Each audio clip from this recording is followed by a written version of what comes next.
Morning all. So today's class is about glycogen metabolism. Okay, glycogen, how was it produced or synthesized in our body, and glycogen, how is it broken down or lysed in our body. So both the mechanism we will be studying under glycogen metabolism, glycogenesis and glycogenolysis. So what is glycogen first?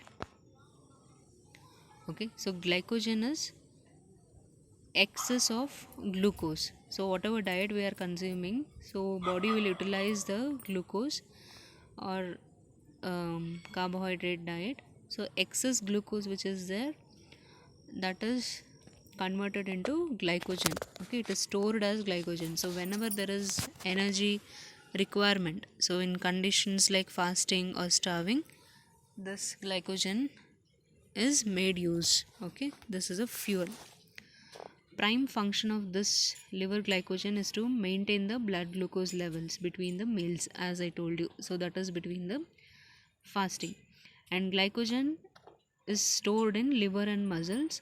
So in liver, it is 10 grams per 100 gram of tissue. Okay, and is more than in skeletal muscle. In skeletal muscles, only in a small amount it is stored, 1 to 2 grams per 100 gram. So liver glycogen store is increased in a well-fed state, which are depleted during fasting. After about 18 hours of fasting, most of the liver glycogen is depleted. Okay, when the deposited fats are hydrolyzed, energy requirement is met by fatty acid oxidation. See, when we are eating food, energy is provided by that food item or the content. So when we are fasting, whatever is stored in our body, that is glycogen, that gets utilized. After 18 hours of fasting, so when glycogen reserve is over, our body will go into fatty acid oxidation. Okay, so that gives us energy. Then muscle glycogen serves as fuel for the ATP generation. This ATP is again helpful or required for the muscle contraction. Okay, without ATP it is difficult. So first mechanism we will see, that is glycogenesis, how glycogen is getting synthesized in our body. So synthesis of glycogen from glucose is called as glycogenesis. Site is, it takes place in liver and muscle. Subcellular site is cytosol. First step in this glycogenesis is synthesis of UDP glucose. So what is UDP? It is uridine diphosphate glucose. And enzymes hexokinase and glucokinase, they convert this glucose to glucose 6-phosphate. Then there is an enzyme called as phosphoglucomutase. This catalyzes conversion of glucose 6-phosphate to glucose 1-phosphate. Then UDP glucose is synthesized from glucose 1-phosphate, and UTP by UDP glucose phosphorylase, pyrophosphorylase. Explanations you will understand by looking at the reactions. And pyrophosphate is produced in this reaction, and this is hydrolyzed to inorganic phosphate by pyrophosphatase. So here you can observe, first glucose is there, glucose is converted into glucose 6-phosphate,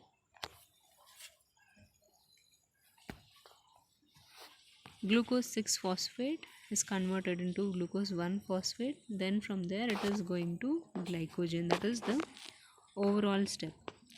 First step to look at, so there is glucose 1-phosphate reacting with UTP, okay, that gives the phosphate group. Then there is generation of UDP glucose. Then requirement of primer to initiate glycogenesis. So what is primer? Primer means something is required to start. Okay, here small fragment of pre-existing glycogen is required. Okay, so whatever new glycogen is synthesis, that is attached to the, or that is made upon on this pre-existing glycogen. Okay, so the glucose moiety from UDP glucose is transferred to glycogen primer in the presence of glycogen synthase. Then the primer is made up of protein carbohydrate complex. So here you can see glycogen primer is there. Glycogen synthase will act. So UDP glucose will get attached to this glycogen primer to synthesize glycogen.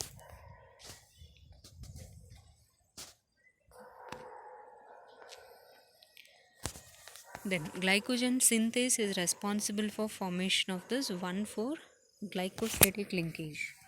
Okay, so this enzyme transfers the glucose from UDP glucose to the non-reducing end of glycogen to form this alpha 1,4 linkage. Then UDP is released, it goes back, it gets converted back to UTP by nucleoside diphosphate kinase. Then branches, how is it formed in glycogen? So glycogen synthase, I told you, it will form alpha 1,4 linkages. There is one more enzyme called as branching enzyme that will create branches. Okay, that is alpha 1,6 linkage. When the chain length is around 12 glucose, 11 to 12 glucose residues, branching enzyme will transfer the blocks, okay, of 6 to 8 residues, forming a branch there. So here you can see glycogen synthase is there, glycogenin, that is a primer is there. So here branching enzyme, how it acts you can see. Okay, the second step. So when 11 to 12 glucose molecules are there, length, branching enzyme will act. It will shift 6 to 7 glucose to another row, that is branching. Okay, then the enzyme amylo 1,4,1,6 trans glucosidase, that will form alpha 1,6 linkage, and to this newly created branch further glucose units gets added. So mainly what is happening here, what is glycogen? That is a complex of glucose, right? So glucose keeps on adding, so that is glycogen. And glucose as such in a linear chain, it can't be added for the formation of glycogen. There should be branching. Okay, so there should be alpha 1,4 linkage. Again in branching there should be 1,6 linkages. So that is what has happening here. And branching makes the molecule more globular and less space consuming. So here you can see first there is glucose units, glycogenin is a primer. On this primer only the glucose is joined, that is a prerequisite for this glycogenesis. Then UDP will come there, glycogen synthase will act, the UDP will get attached. Okay, there will be formation of UDP glucose. Then glucose will keep adding on. Then there is branching enzyme. This branching enzyme will transfer 6 glucose residues to form a new branch. Then there will be formation of alpha 1,6 linkage. Then this reactions keep repeating. Okay, the action of glycogen synthase and rebranching, branching enzymes, action of glycogen synthase and branching enzyme keeps repeating. Finally there will be formation of glycogen. Okay, it is, you can see the glycogen structure, it is more globular and less space consuming. So this is glycogenesis. Now we will see about glycogenolysis, how the glycogen is broken down. So this degradation of stored glycogen in liver and muscle constitutes glycogenolysis. So this is done by breaking of 1,4 linkage and 1,6 linkage, right? So glycogen has these two linkages. So when we break down this, there will be glycogenolysis. So alpha 1,4 glycosidic linkage is broken down by glycogen phosphorylase to give glucose 1-phosphate. Then this process continues when till the 4 glucose residues are remaining. Then the glycogen so formed is called limit dextrins. Limit dextrin means with 4 glucose residues, which cannot be further degraded. So what enzyme will act further? So here you can observe, first is your glycogen. So there is alpha 1,4 linkage, there is alpha 1,6 linkage. Phosphorylase enzyme will act on this. There will be formation of glucose 1-phosphate. Okay. Then there will be action of transferase. So the branch is getting transferred. The glucose units is added to the linear row. After this, there is action of alpha 1,6 glucosidase. So only one glucose unit which has this 1,6 linkage, that is broken down. Then finally we have only one row, that is a linear chain of glucose. So the branches of glycogen are cleaved by two enzymes. Okay, there is debranching enzyme. This is a bifunctional enzyme. So a block of 3 glucose residues are there. So they are transferred from branching point into another branch. So the enzyme is alpha 1,4 glucan transferase. Now the branch point is free. So in the diagram itself you can observe how it is there, how the branching glucose units are shifted, branching is changed, then how it is cleaved, how the 1,6 linkage is broken down. Then alpha 1,6 glucosidase will act when the branching point is broken down. Then there is free glucose released. Okay, with the removal of the branch point, phosphorylase enzyme can proceed with its action. Okay. Then action of phosphoglucomutase. The phosphorylase reaction produces glucose 1-phosphate, while debranching enzyme releases glucose. Glucose 1-phosphate is converted to glucose 6-phosphate by phosphoglucomutase. And what happens after generation of glucose 6-phosphate? So this enzyme, the glucose 6-phosphatase enzyme is there, that will act on this glucose 6-phosphate to give glucose. Okay, if this enzyme is absent, what happens? This is absent in muscle and brain. So here free glucose cannot be produced. So glucose 6-phosphate in these tissues will not be broken down because the enzyme is absent. So therefore liver is a major glycogen storage organ to provide glucose into circulation. And how this glycogenesis and glycogenolysis is regulated? There are 3 mechanisms: allosteric, hormonal, and influence of calcium. What do you mean by allosteric regulation? So activity of glycogen synthase and glycogen phosphorylase. Okay, this is allosterically regulated.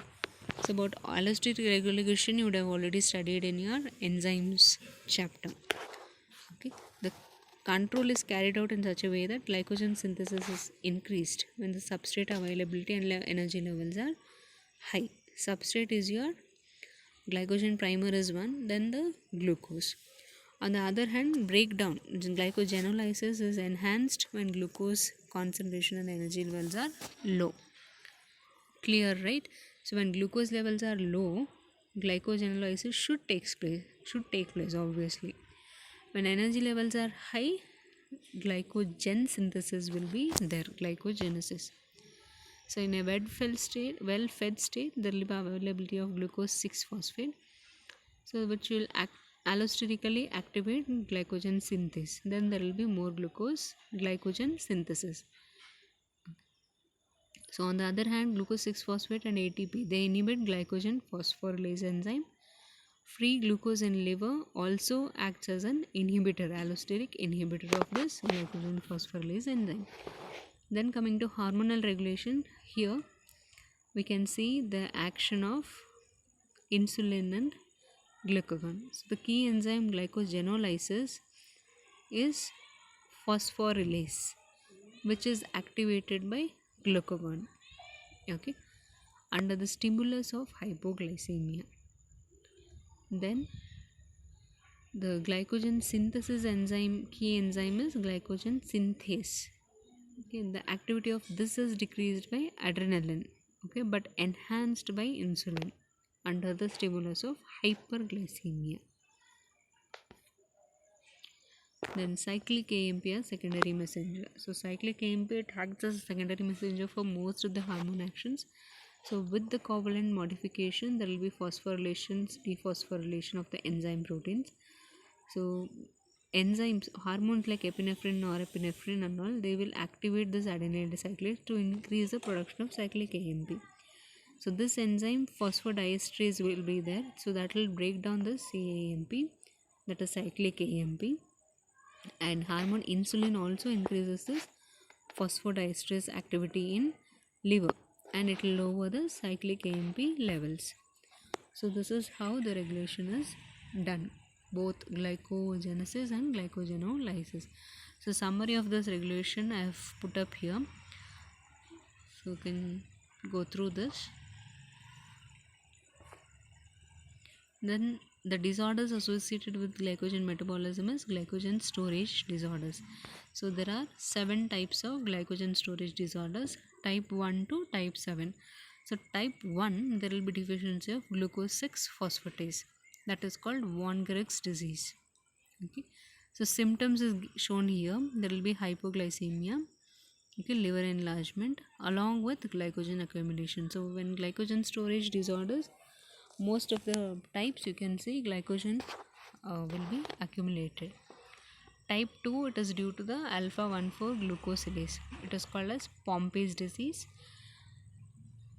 Then type 3 is due to deficiency of debranching enzyme, Cory's disease it is called as. It is little similar to type 1. Type 4 is called due to branching enzyme, so it is called as Anderson's disease. There will be liver dysfunction and early death. Type 5 is called as McArdle's disease. Glycogen phosphorylase is deficient.